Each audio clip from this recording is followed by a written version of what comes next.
Gus, ini gimana ya? Kalau menurut saya begini, kalau misalnya kita di Indonesia seperti ini, Anda kan pernah di Suriah, Iya, ya kan? Eh, apa yang Anda lihat? Kenapa Anda memerangi hal ini gitu loh? iya saya ini kan belajar dulu di Suriah dan saya ini menjadi korban perang Suriah. Karena terjadi perang akhirnya saya harus deportasi gitu. Sehingga sejak saat itu dan perang di Suriah itu betul-betul sangat terkait dengan saya. Karena banyak guru saya yang meninggal di tengah-tengah perang itu.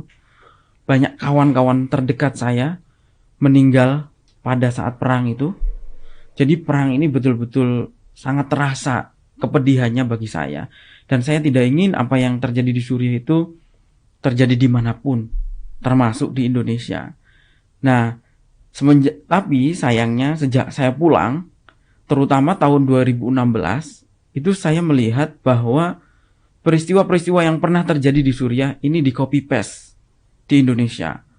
Polanya sama, Aktornya sama. aktornya sama. Kenapa? Karena aktor radikal terorisme ini kan transnasional yang tidak mengenal batas negara.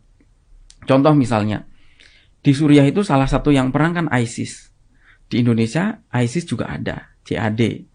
Di Suriah yang perang salah satunya juga Al-Qaeda. Di Indonesia ada, yaitu Jamaah Islamiyah. Salah satu yang perang Hizbut Tahrir, di Indonesia juga ada Hizbut Tahrir Indonesia. Ikhwanul Muslimin juga ikut berperang, di Indonesia juga ada. Salafi Wahabi di Indonesia ada. Aktornya sama.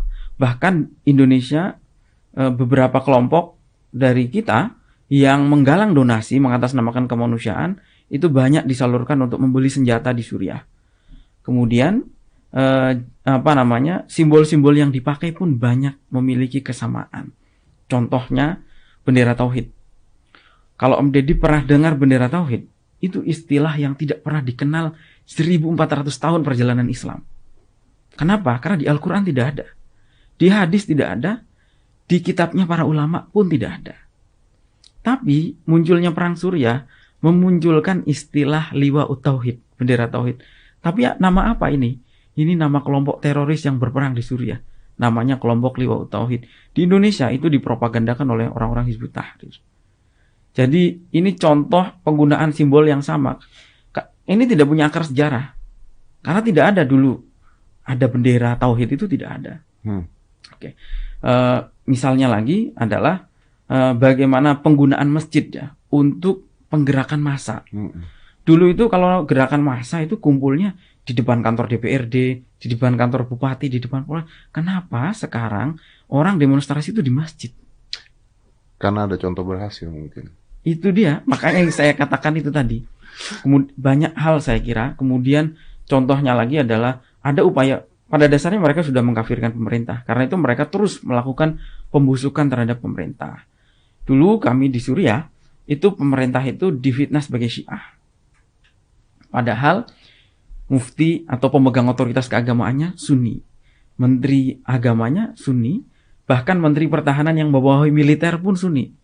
Jadi mana mungkin mereka tokoh agamanya, militernya mau membantai umat Sunni, itu kan tidak mungkin.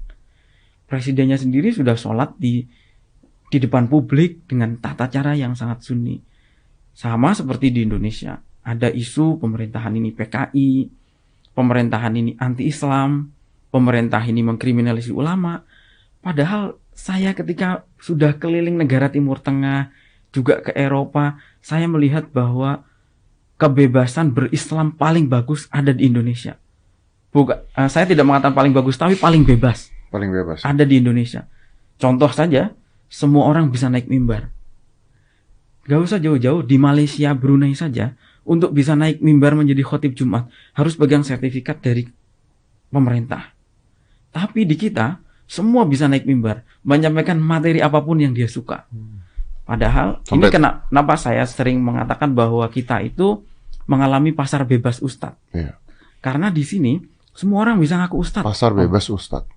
Orang ngaku polisi, dengan cepat bisa ditangkap. Ngaku TNI, tentara bisa Ustadz ditangkap. nggak ada batasannya. Dokter, ngaku dokter, ditangkap. Tapi gimana kalau ngaku ustadz? Semua orang bisa ngaku ustadz. Iya. betul, Itu dia. betul. Tapi justru karena itu, jadi masyarakat banyak teracuni dengan doktrin-doktrin agamaan yang Iya, menyimpang. iya, iya.